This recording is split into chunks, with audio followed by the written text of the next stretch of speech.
Alors dans la dernière vidéo, j'avais quasi fini les manches de mon pull Northern Augustine Number 9 et il s'avère qu'il est terminé. Bougez pas, je vais l'enfiler.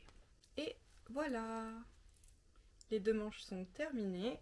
Du coup j'avais bloqué le corps à la vapeur, mais j'avais pas bloqué les manches vu que il n'avait pas de manches. Du moins il en avait une sur deux, mais pas deux.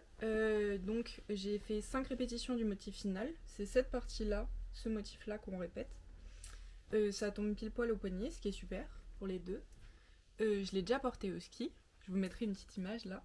Je pense pas, je sais pas si je les aurais déjà posté sur Insta, mais on a pris des petites photos avec la neige pour faire honneur à ce pull qui est magnifique. Quand je l'avais testé la première fois, il me piquait un peu. Au final, au porté, tout au cours de la journée, c'est pas très problématique. Je l'ai porté avec un petit pull, enfin un petit haut en dessous, donc qui n'était pas directement contre ma peau. Mais je pense que je vais pouvoir le porter toute la saison hivernale, qui est quasi finie. Mais c'est pas grave. Donc pour faire un petit récap, le rouge, c'est la Unicorn de chez Hobby. Et le mélange de couleurs de fond, c'est un brin de Regia non teint et un brin de Fabel. J'aime beaucoup l'effet moucheté. Je voulais pas qu'il fasse trop Noël. Donc je trouve que ça va, il est portable tout au long de l'hiver sans que ça fasse vraiment trop Noël. Parce qu'en rouge et blanc, je trouvais qu'il faisait vraiment Noël. Et je suis très contente de l'avoir fini, je le trouve incroyable. J'ai vu un autre patron de Augustine CK qui est un peu dans le même style et ce sera sûrement le pull que je ferai l'hiver prochain. Pour avoir un autre gros pull épais, douillet comme ça. Ce sera super. Aussi, vous n'êtes pas sans savoir qu'on est à la 3e semaine ou 4e semaine du cal olympique et que je devais faire une manche. Enfin, ma première manche. Et elle a été finie hier.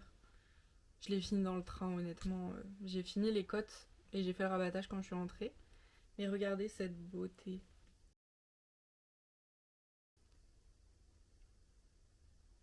Donc, j'ai fait 3 répétitions du motif des manches.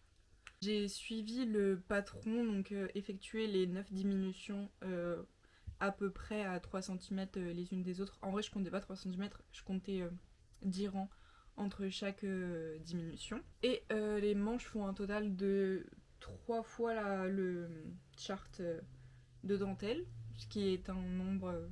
Enfin, me suis arrêtée quand je suis arrivée à la 3e répétition.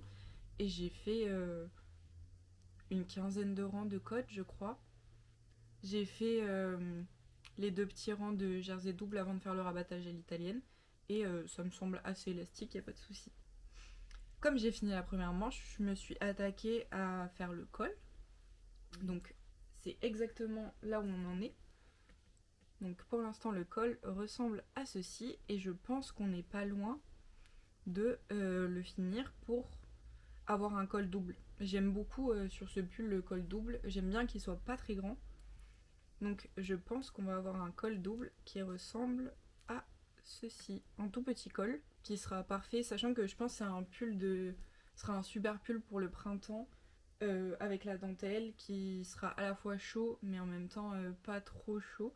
Donc je pourrais bien le porter. Et une fois ceci fait, je pourrais faire la seconde manche. Et il va être absolument exceptionnel. Donc ce qui fait que quand ce pull sera fini, j'aurai réduit de 2 le nombre de mes encours. Ce qui fait qu'il me restera uniquement une paire de chaussettes qui sont les chaussettes de voyage, dirons-nous. Et le pull pour ma mère qui est un pull en jersey. Comme j'aurai fini 2 encours, je me dis que je peux en castonne un nouveau. Et un petit. Comme ça, on arrivera à réduire plutôt qu'à augmenter le nombre d'encours. Et vous n'êtes pas sans savoir, si vous avez regardé mes vidéos depuis Noël, que j'ai eu cette merveille. Et qu'il y a un patron de chaussettes en jacquard par mois. Je n'ai pas pu faire celle de janvier parce que j'avais une tendinite. Je n'ai pas pu faire celle de février parce qu'il y avait le cal olympique. Mais je peux faire celle de mars. Et me concentrer sur celles de mars, qui sont sous le charme londonien. Sachant que en reste de ce pull j'ai du rouge, il faudrait que je pèse pour voir combien de rouge j'ai. Je peux prendre en couleur de fond le blanc que j'ai de reste ou le marron. Et j'ai plein d'autres mini que j'ai eu dans des calendriers de l'Avent ou principalement dans des calendriers de l'Avent. Sachant que dans le dernier écheveau que j'ai acheté de Pebble on the Farm pour la Saint-Valentin, il y a un mini noir.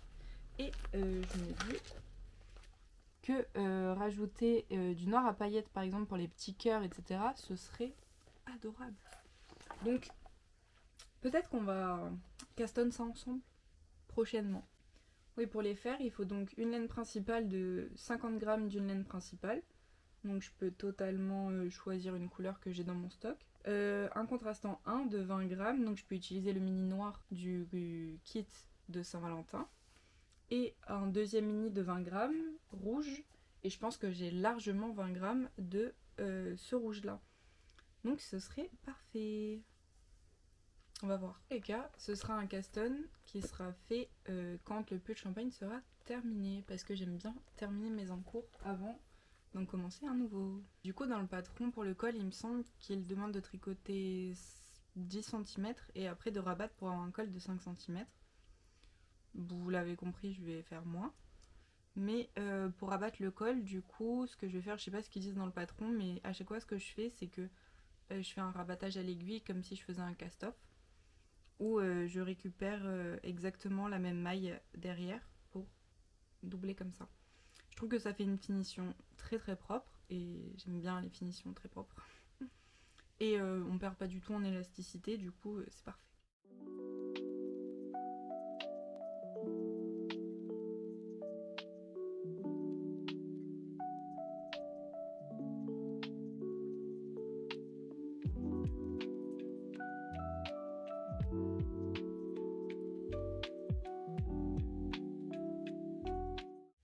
Comme vous venez de le voir, je viens de finir le col.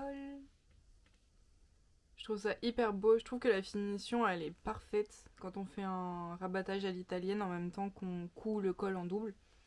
Je trouve que ça fait nickel, ça fait propre. Le col du coup il fait à peu près 3 cm je pense, c'est juste la longueur que j'aime bien. Surtout pour un pull de printemps et j'habite dans le sud du coup il fait vite chaud. Donc ça va être parfait. Du coup maintenant j'ai mes aiguilles de 3 mm, 3,5, mes deux petites bobines et je vais monter les mailles pour la deuxième manche.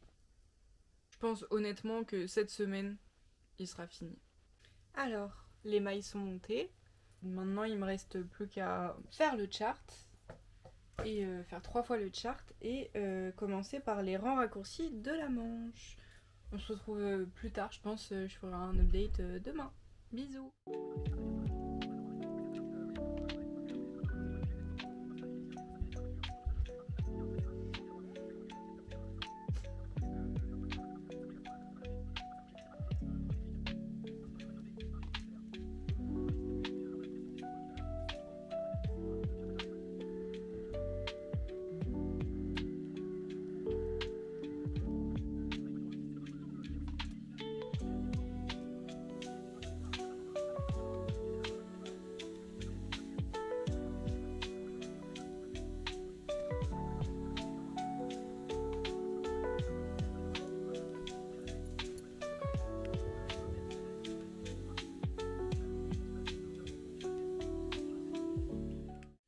Hello!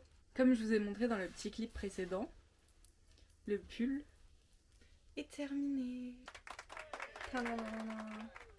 Du coup, je vais vous faire un petit essayage.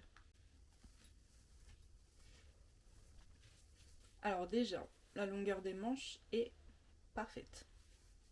Ça c'est bien. En termes de longueur de corde, c'est pile poil. Je pense que vous verrez pas bien, mais je mettrai une photo sur Insta, je pense. Il lui faut de superbes photos pour cette beauté. Mais croyez-moi sur parole, c'est parfait. La taille, c'est nickel. Le col, c'est exactement ce que je voulais. Pas trop petit, mais pas trop grand qui remonte trop haut. Parce que j'aime pas. Et c'est hyper élégant. Avec le make-up, je trouve ça super bien. Trop contente. Aussi, au fait, nous sommes vendredi. J'ai pas énormément de temps pour filmer, mais je voulais vous montrer cette beauté que j'ai finie il y a genre 1 heure à tout péter. Je sais pas si vous vous rappelez, je sais plus si c'était dans la dernière vidéo ou dans la première partie de celle-ci. Je vous ai dit que les sacs à main Kabaya me faisaient de l'œil. Bah hier, je suis allée à 4000 et voilà. Sachant que j'hésitais entre 2 tailles, mais la raison qui m'a convaincue, c'est que mon petit sac à projet chaussettes rentre parfaitement dans cette taille-là.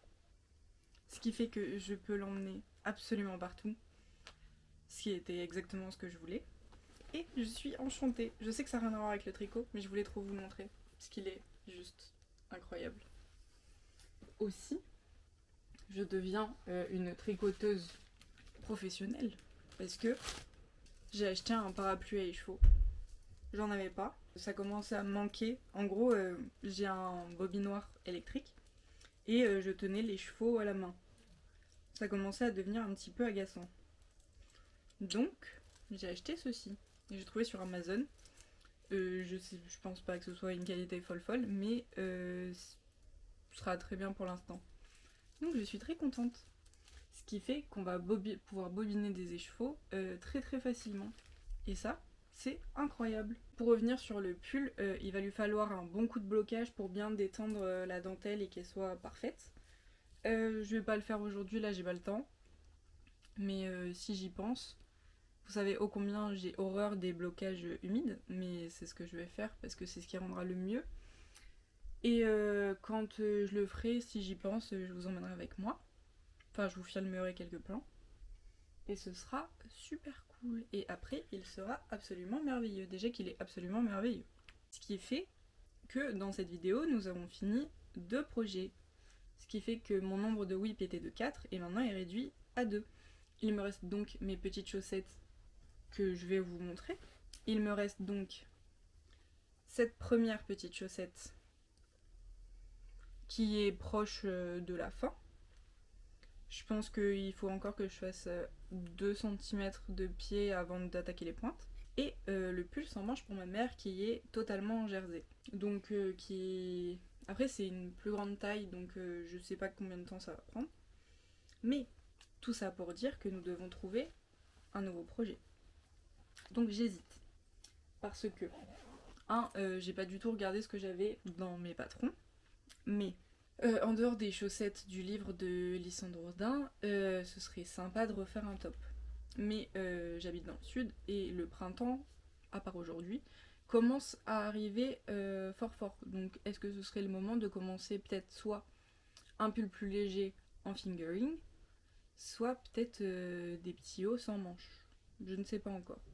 Si je me décide, plutôt quand je me décide, je vous dis tout ça. On se retrouve plus tard. Bye. Hello! On se retrouve le même jour que le clip précédent parce que j'ai plusieurs updates. Premièrement, vous vous rappelez de ce pull sans manches. Il me semblait trop large pour ma mère. Et j'avais raison, on a regardé, et il est trop large pour elle. Comparé, je lui avais déjà fait avant un gilet sans manches. Et celui-là est beaucoup plus large. Je pense qu'il y a 5 cm de chaque côté en plus. Donc, je vais l'arrêter. Et je lui en referai un plus tard. Pas maintenant. Ce qui nous amène à notre deuxième update. On va avoir un projet qui va nous suivre pendant plusieurs mois. Parce que une amie à ma mère veut faire un cadeau à sa fille. Et elle veut une couverture au tricot. Et c'est quelqu'un que je connais depuis très très longtemps. Et ça me fait très plaisir de le faire pour elle. Et donc on va faire la Stella Quilt Blanket. Donc on va la faire en acrylique avec plein de couleurs, c'est pour ça que je vous montre pas tout. Et les couleurs de fond seront ces 2 couleurs. Je sais pas trop comment je vais m'organiser, mais ce sera ces 2 couleurs de fond. Comme ça, ça me permettra d'utiliser l'acrylique que j'ai parce que j'en ai quand même pas mal. Et il y aura beaucoup de tons bleus. Est-ce que vous êtes étonnés? Pas vraiment. Et des tons marronnés. Et ce sera très joli. Du coup, j'ai regardé le patron vite fait. Et j'ai fait un premier test. Ça ressemble à ça. J'ai testé, du coup, là, c'est l'acrylique de chez Action. J'hésitais, en gros dans le patron, les aiguilles c'est des 4 mm et j'hésitais entre 4, 4,5 et 5. Du coup j'ai fait des petits swatchs et en 4 je trouve ça trop dense. En 5 je trouve ça trop déjaugé, j'aime pas. Sachant que je suis pas une très grande fan du point mousse.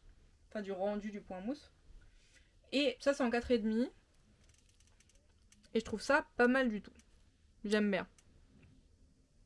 Vous voyez rien du tout à cause de la lumière, mais je trouve ça sympa.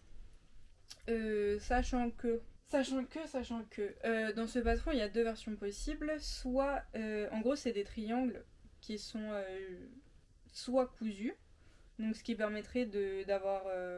Ça deviendrait un projet de sac où à chaque fois je ferai un petit triangle. Ou alors on peut le tricoter en tricot modulaire. Et quand on finit un triangle, on fait l'autre côté en diminution. Et après, on récupère les mailles sur le côté, par exemple. Ça le rend moins portable, mais ça éviterait de coudre des centaines de triangles. Une chose que j'aimerais éviter. Je sais plus si je l'ai dit, mais c'est pour septembre. Et l'idée, ce serait de faire une parure de lit, en fait. Donc, couvre-lit et coussin. Pour l'instant, j'ai acheté uniquement le patron de la couverture. On verra plus tard pour le coussin. Je suis en train de me dire que comme elle veut que les deux couleurs soient les couleurs de fond, la couverture, elle peut se découper en carrés. Et je peux faire chaque motif avec une couleur de fond. Parce qu'en gros, il y a 3 motifs sur la largeur. Je pourrais faire blanc, beige, blanc. Et après, alterner et ça irait. Et ça serait très joli, je pense. Et ça ferait une répartition équitable des deux couleurs. Et ce serait parfait. Alors, au final, je pense que je vais suivre exactement les mêmes couleurs que dans le patron. C'est-à-dire un gris pour le fond. Donc j'ai ce gris-là, qui est très très clair. Je voulais pas un blanc. Parce que déjà, je voulais une pelote de 50 grammes. Et j'ai tricoté pas mal de blanc ces derniers temps. Et le gris, ça change un peu. Et il me reste une seule pelote de celle-ci. C'est l'occasion de finir les restes. Et pour le noir, donc un mini de 20 grammes, nous avons le mini plein de Stellina qui faisait partie du kit à chaussettes de Saint-Valentin de Bubble on the Farm, qui est incroyable, ça va briller de partout. Et pour le rouge, j'ai le reste du dernier pull, donc le Northern Augustine No. 9, qui sera parfait. Et il y a des petites touches de jaune doré. J'ai des restes de jaune, des tout petits restes, ça sera super. Et je pense, je sais pas si ça se fait en duplicate stitch, ça a pas l'air. Mais on verra ça au moment venu. Pour l'instant, je vais faire un caston provisoire. Qu'est-ce que je dis? Pas du tout.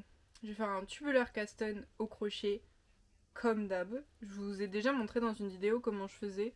Et je sais pas quel type de cotte c'est, mais je vais faire des cottes semi-torse. Et je vais faire 10 rangs de cottes semi-torse comme je fais d'habitude, 10 ou 15. Voilà. À plus tard.